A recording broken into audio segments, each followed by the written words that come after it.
पाठ पूजा चैनल में आज हम सत्यनारायण भगवान की संपूर्ण कथा सुनेंगे। बोलो श्री सत्यनारायण भगवान की जय। पहला अध्याय। एक समय नैमिषारण्य तीर्थ में शौनकादि 88,000 ऋषियों ने श्री सूत जी से पूछा, हे प्रभु, इस कलयुग में वेद विद्या रहित मनुष्य को प्रभु भक्ति किस प्रकार मिलेगी तथा उनका उद्धार कैसे होगा। इसलिए हे मुनि, कोई ऐसा तप कहिए जिसमें थोड़े समय में पुण्य प्राप्त होवे तथा मनवांछित फल मिले। वह कथा सुनने की हमारी इच्छा है। सब शास्त्र ज्ञाता जी श्री सूत जी बोले, हे वैष्णव में पूज्य, आपने सब प्राणियों के हित की बात पूछी है। अब मैं उस श्रेष्ठ व्रत को आप लोगों से कहूँगा, जिस व्रत को नारद जी ने लक्ष्मी नारायण से पूछा था और लक्ष्मीपति ने मुनि श्रेष्ठ नारद से कहा था, सो ध्यान से सुनो। एक समय योगीराज नारद जी दूसरों के हित की इच्छा से अनेक लोगों में घूमते हुए मृत्यु लोक में आ पहुँचे। यहाँ अनेक योनियों में जन्मे हुए प्राय सभी मनुष्य को अपने कर्मों द्वारा अनेकों दुखों से पीड़ित देखकर सोचा, किस यत्न के करने से निश्चय ही प्राणियों के दुखों का नाश हो सकेगा। ऐसा मन में सोचकर विष्णु लोक को गए। वहाँ श्वेत वर्ण और 4 भुजाओं वाले देवों के इष्ट नारायण को देखकर, जिनके हाथों में शंख, चक्र, गदा और पद्म थे तथा वरमाला पहने हुए थे, स्तुति करने लगे, हे भगवान, आप अत्यंत शक्ति से संपन्न हैं। मन तथा वाणी भी आपको नहीं पा सकती। आपका आदि मध्य अंत नहीं है। निर्गुण स्वरूप सृष्टि के आदि भूति व भक्तों के दुखों को नष्ट करने वाले हो। आपको मेरा नमस्कार है। नारद जी से इस प्रकार की स्तुति सुनकर विष्णु भगवान बोले, हे मुनिश्रेष्ठ, आपके मन में क्या है? आपका किस काम के लिए आगमन हुआ है? निसंकोच कहो। तब नारद मुनि बोले, मृत्यु लोक में सब मनुष्य जो अनेक योनियों में पैदा हुए हैं, अपने अपने कर्मों के द्वारा अनेक प्रकार के दुखों से दुखी हो रहे हैं। हे नाथ, मुझ पर दया रखते हो तो बतलाइए कि उन मनुष्य के सब दुख थोड़े से ही प्रयत्न से कैसे दूर हो सकते हैं। श्री भगवान जी बोले, हे नारद, मनुष्य की भलाई के लिए तुमने बहुत अच्छी बात पूछी है। जिस काम के करने से मनुष्य मोह से छूट जाता है, वह मैं कहता हूँ। सुनो, बहुत पुण्य देने वाला स्वर्ग तथा मृत्यु लोक दोनों में दुर्लभ एक उत्तम व्रत है। आज मैं प्रेम वश होकर तुमसे कहता हूँ, सत्यनारायण का यह व्रत अच्छी तरह विधि पूर्वक करके मनुष्य आयु पर्यंत यहाँ सुख भोग कर मरने पर मोक्ष को प्राप्त होता है। श्री भगवान के वचन सुनकर नारद मुनि बोले कि उस व्रत का फल क्या है, क्या विधान है और किसने यह व्रत किया है और किस दिन यह व्रत करना चाहिए, विस्तार से कहिए। भगवान बोले, दुख शोक आदि को दूर करने वाला, धन धान्य को बढ़ाने वाला, सौभाग्य तथा संतान को देने वाला यह व्रत सब स्थानों पर विजयी करने वाला है।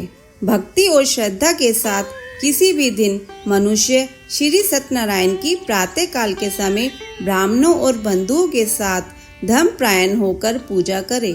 भक्ति भाव से नैवेद्य, केले का फल, घी, दूध और गेहूं का चूर्ण सवाया लेवें। गेहूं के अभाव से साठी का चूर्ण, शक्कर तथा गुड़ लें और सब भक्षण योग्य पदार्थ जमा करा के भगवान के अर्पण कर देवें तथा बंधुओं सहित ब्राह्मणों को भोजन करावें। पश्चात स्वयं भोजन करें। नृत्य, गीत आदि का आचरण कर सत्यनारायण भगवान का स्मरण करते हुए समय व्यतीत करें।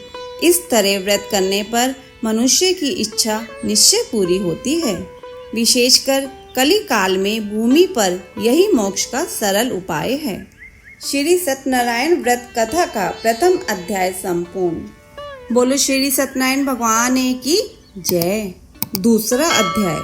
सूत जी बोले, हे ऋषियों, जिसने पहले समय में इस व्रत को किया है उसका इतिहास कहता हूँ, ध्यान से सुनो। सुंदर काशीपुरी नगरी में एक अत्यंत निर्धन ब्राह्मण रहता था।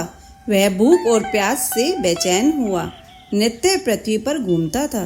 ब्राह्मणों से प्रेम करने वाले भगवान ने ब्राह्मण को दुखी देखकर बूढ़े ब्राह्मण का रूप धर उसके पास जा आदर के साथ पूछा, हे विप्र, नित्य दुखी हुआ पृथ्वी पर क्यों घूमता है? हे श्रेष्ठ ब्राह्मण, यह सब मुझसे कहो, मैं सुनना चाहता हूँ। ब्राह्मण बोला, मैं निर्धन ब्राह्मण हूँ, भिक्षा के लिए पृथ्वी पर फिरता हूँ। हे भगवान, यदि आप इसका उपाय जानते हो तो कृपया कर कहो। वृद्ध ब्राह्मण बोला कि सत्यनारायण भगवान मनवांछित फल देने वाले हैं, इसलिए हे ब्राह्मण, तू उनका पूजन कर, जिसके करने से मनुष्य सब दुखों से मुक्त होता है। ब्राह्मण को व्रत का सारा विधान बतलाकर बूढ़े ब्राह्मण का रूप धारण करने वाले सत्यनारायण भगवान अंतर्ध्यान हो गए। जिस व्रत को व्रत ब्राह्मण ने बतलाया है, मैं उसको करूँगा। यह निश्चय करने पर उसे रात में नींद भी नहीं आई। वह सवेरे उठ सत्यनारायण के व्रत का निश्चय कर भिक्षा के लिए चला गया। उस दिन उसको भिक्षा में बहुत धन मिला, जिससे बंधुओं बांधों के साथ उसने सत्यनारायण का व्रत किया। इसके करने से वह ब्राह्मण सब दुखों से छूटकर अनेक प्रकार की संपत्तियों से युक्त हुआ।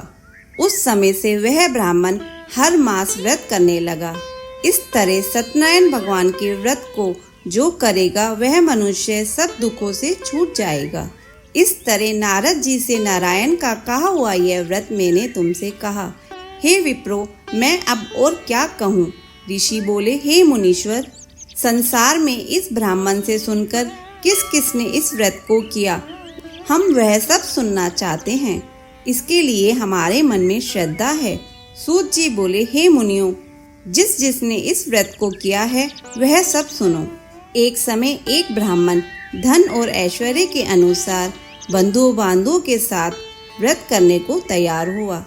उसी समय एक लकड़ी बेचने वाला बूढ़ा आदमी आया और बाहर लकड़ियों को रखकर ब्राह्मण के मकान में गया।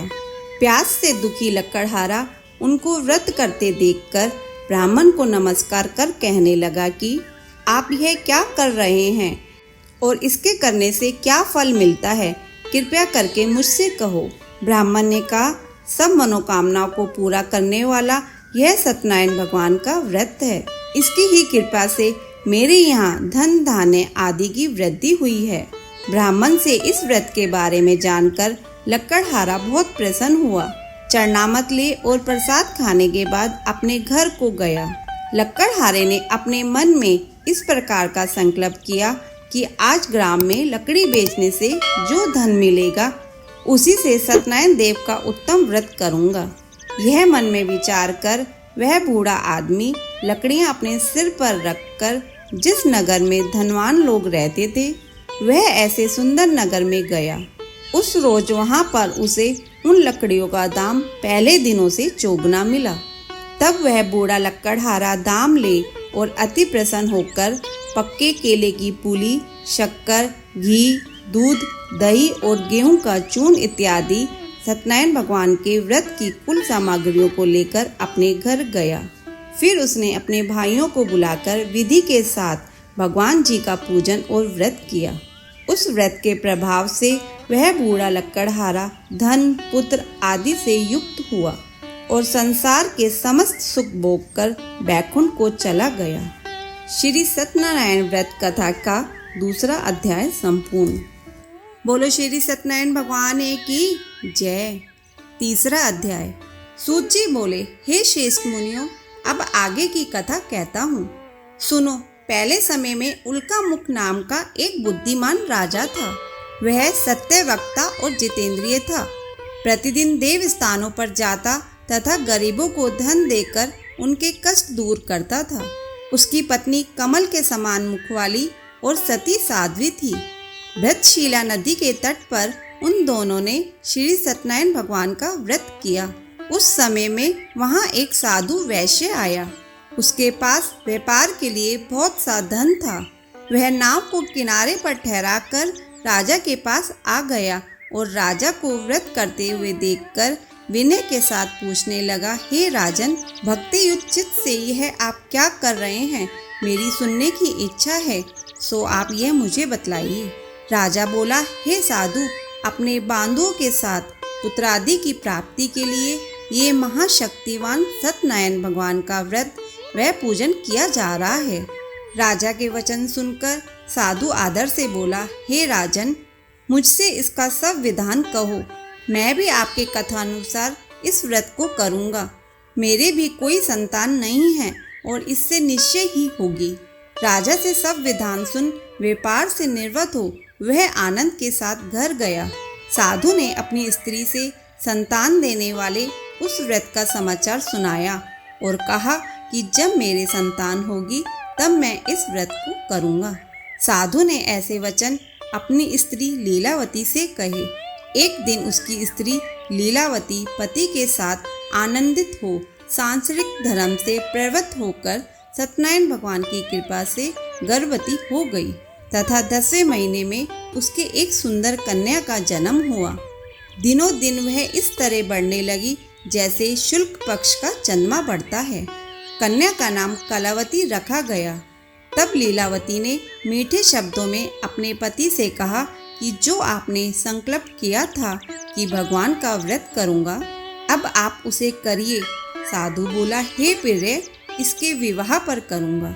इस प्रकार अपनी पत्नी को आश्वासन दे वह नगर को गया। कलावती पितृगृह में वृद्धि को प्राप्त हो गई। साधु ने जब नगर में सखियों के साथ अपनी पुत्री को देखा तो तुरंत दूत बुलाकर कहा कि पुत्री के वास्ते कोई सुयोग्य वर देखकर लाओ।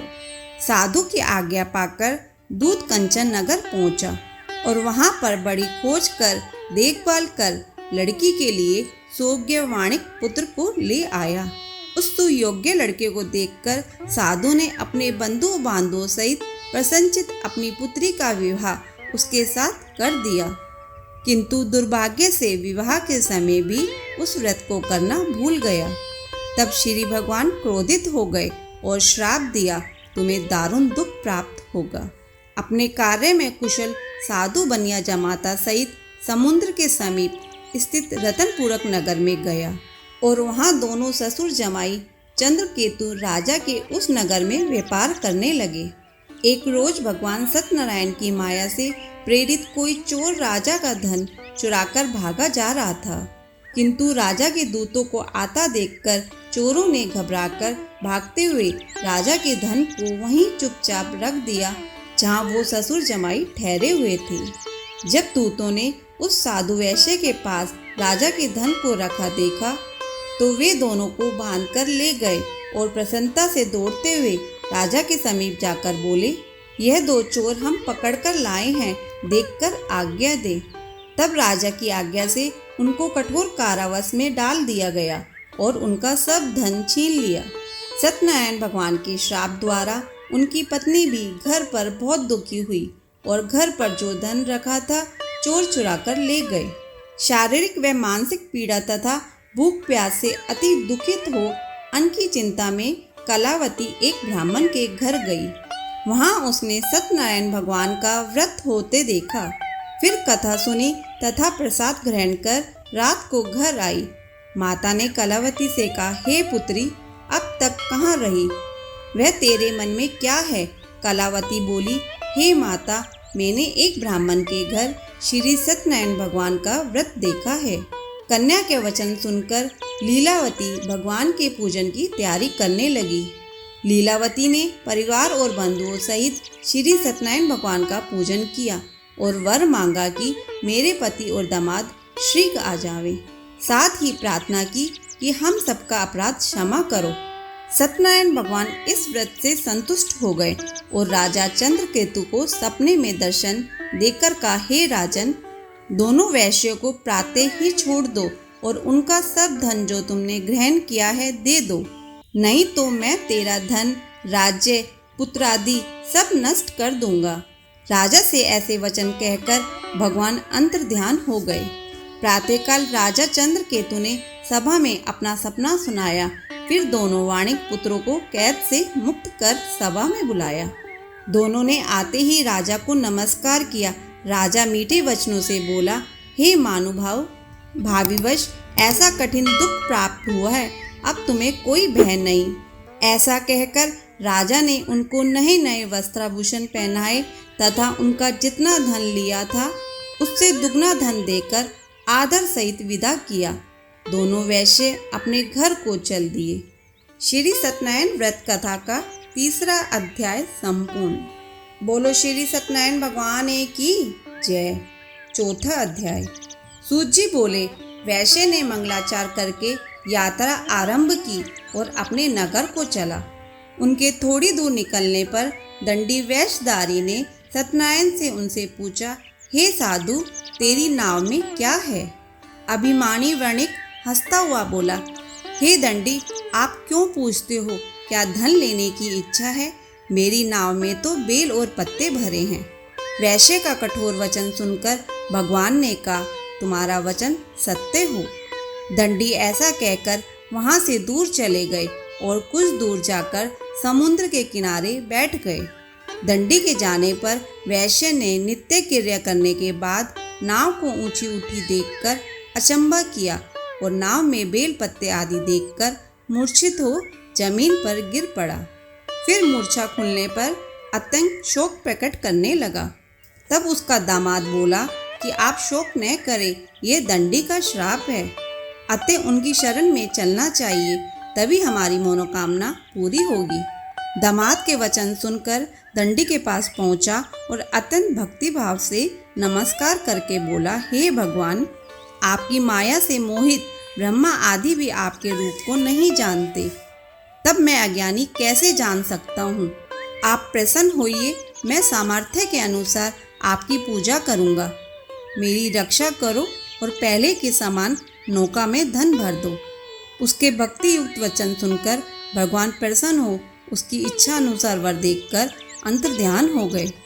तब उन्होंने नाव पर आकर देखा कि नाव धन से परिपूर्ण है।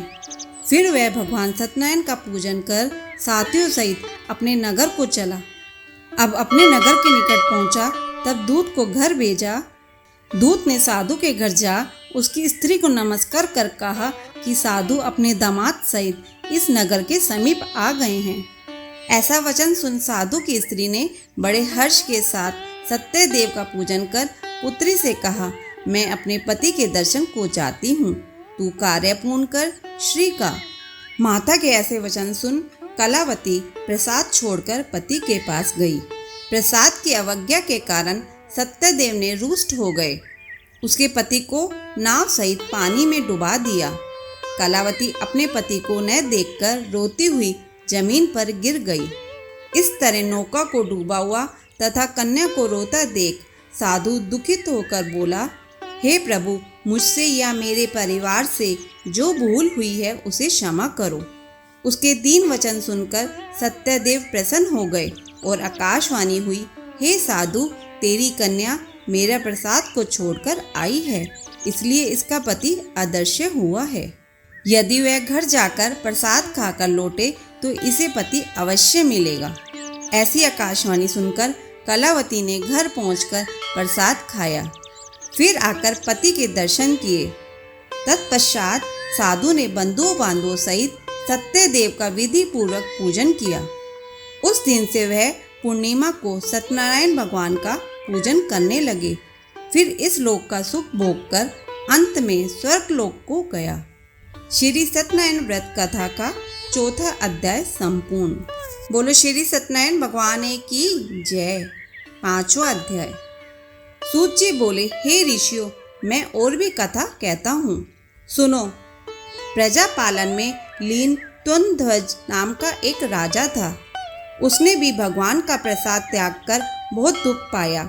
एक समय वन में जाकर वन्य पशुओं को मारकर बड़ के पेड़ के नीचे आया। वहाँ उसने ग्वालों को भक्ति भाव से बांधुओं सहित सत्यनारायण जी का पूजन करते देखा। राजा देखकर भी अभिमानवश वहाँ नहीं गया और न नमस्कार ही किया। जब ग्वालों ने भगवान का प्रसाद उसके सामने रखा तो वह प्रसाद को त्याग कर अपनी सुंदरी नगरी को चला गया। वहीं उसने अपना सब कुछ नष्ट पाया तो वह जान गया कि यह सब भगवान ने किया है। तब वह विश्वास कर ग्वालों के समीप गया और विधि पूर्वक पूजन कर प्रसाद खाया तो सत्यदेव की कृपा से पहले जैसा था वैसा ही हो गया। फिर दीर्घ काल तक सुख भोग कर मरने पर स्वर्गलोक को गया। जो मनुष्य इस परम दुर्लभ व्रत को करेगा, भगवान की कृपा से उसे धन धान्य की प्राप्ति होगी। निर्धन धनी और बंदी बंधन से मुक्त होकर निर्भय हो जाता है। संतानहीनों को संतान प्राप्ति होती है तथा सब मनोरथ पूर्ण होकर अंत में वैकुंठ धाम को जाता है। जिन्होंने पहले इस व्रत को किया, अब उनके दूसरे जन्म की कथा कहता हूँ। व्रत शतानंद ब्राह्मण ने सुदामा का जन्म लेकर मोक्ष को पाया। उल्कामुख नाम का राजा दशरथ होकर वैकुंठ को प्राप्त हुआ। साधु नाम के वैश्य ने मोर ध्वज बनकर अपने पुत्र को आरे से चीरकर मोक्ष को प्राप्त किया। महाराज तुंगध्वज ने स्वयं भू होकर भगवान से भक्ति युक्त कर्म कर मोक्ष प्राप्त किया। श्री सत्यनारायण व्रत कथा संपूर्ण। बोलो श्री सत्यनारायण भगवान की जय। अगर आपको ये कथा सुनना अच्छा लगा हो तो इसे लाइक करके शेयर करें। चैनल पर नए हैं तो सब्सक्राइब करें।